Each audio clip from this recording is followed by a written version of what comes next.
By the waters of the Indian and Pacific Oceans, south of China and north of Australia, lies the island of Java, where 45 million human beings pay homage to the flag of the Dutch East Indies, the same flag that waves over the dikes and canals of Holland. We approached Java by way of the old port of Batavia, which was formerly the main approach for all ships, but is now used almost exclusively by the primitive craft of the fishermen, who sail in and out of the various canals leading to the old town.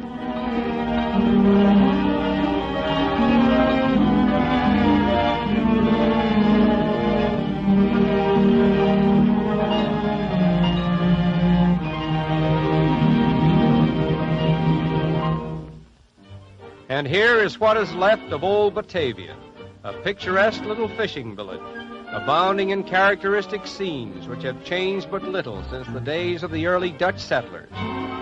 Very little meat is consumed by the native population. Consequently, fish is a most important food throughout Java.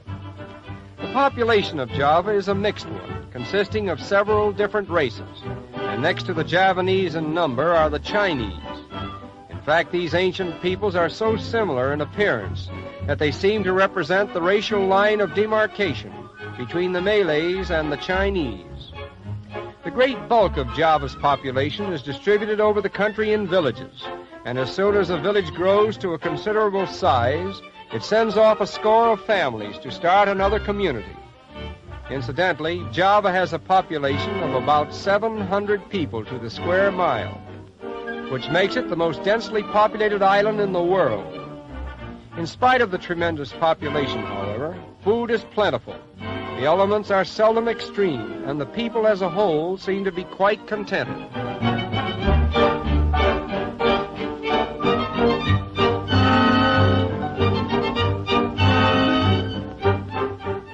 The Javanese by nature are quiet and peaceful people, more or less subdued by the vertical rays of an equatorial sun, as well as the benevolence of Mother Nature, who has bestowed upon them tropical foods which are acquired in abundance with the least amount of human effort.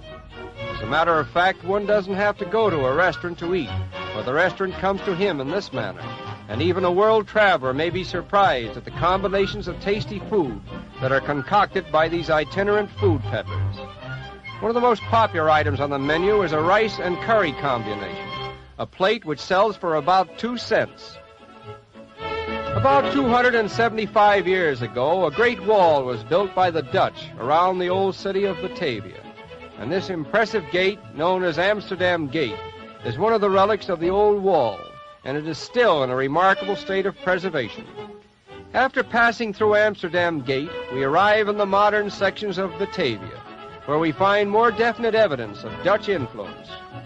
Local self-government, native participation in administration, economic betterment, and popular education are some of the benefits enjoyed by the natives as a result of the present-day Dutch colonial policy. Due to the many hardships and great sacrifices made by Holland in building up her far-flung empire, she is credited today with being the world's third colonial power.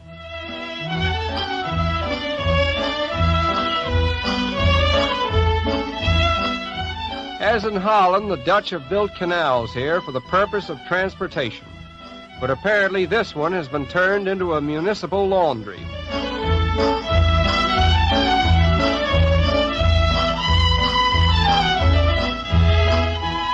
Practically every day in the week, the canals of Batavia are thronged with men, women, and children, busily engaged in washing clothes. In fact, there is so much laundry activity that a visitor is inclined to wonder where all the clothes come from and what there is in the apparently clean atmosphere of Batavia that necessitates such continuous washing. It is an interesting fact that there have been found among the ruins of Javanese temples, over 1,200 years old, stone figures wearing garments similar to those worn by the natives today. The native Javanese dress is called a sarong, and it is usually made of batik, a cotton cloth with a soft, velvety texture, made up in many varieties of color. Brown and old ivory, however, is the combination which appears to be the most popular. Wet clothing is the fashion because it keeps the body cool in one of the world's hottest climates. bahwa sekarang kami berada di titik di mana mereka berada. Di sini letaknya jembatan, letaknya pintu gerbang Amsterdam. Jadi apabila pintu gerbang ini akan dibangun kembali, maka disinilah titik yang akan bisa dijadikan tolok ukur untuk dibangun pintu gerbang Amsterdam itu sendiri. Nah, selain itu kita memiliki data, tetapi salah satu bukti yang dapat dilihat di sini bahwa di sini ada fondasi yang merupakan salah satu standar atau teknologi yang dijadikan untuk membangun kembali jembatan Amsterdam. Jadi disinilah letak jembatan Amsterdam itu dibangun jembatan.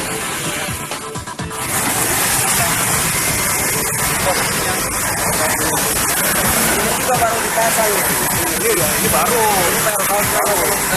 Kalau rel itu tahun 1970 Ada ya, ada isinya. ada. Dia barangan sama yang dekat sini, sama yang panjang, sama yang dekat kali Ciliwung. Kalau untuk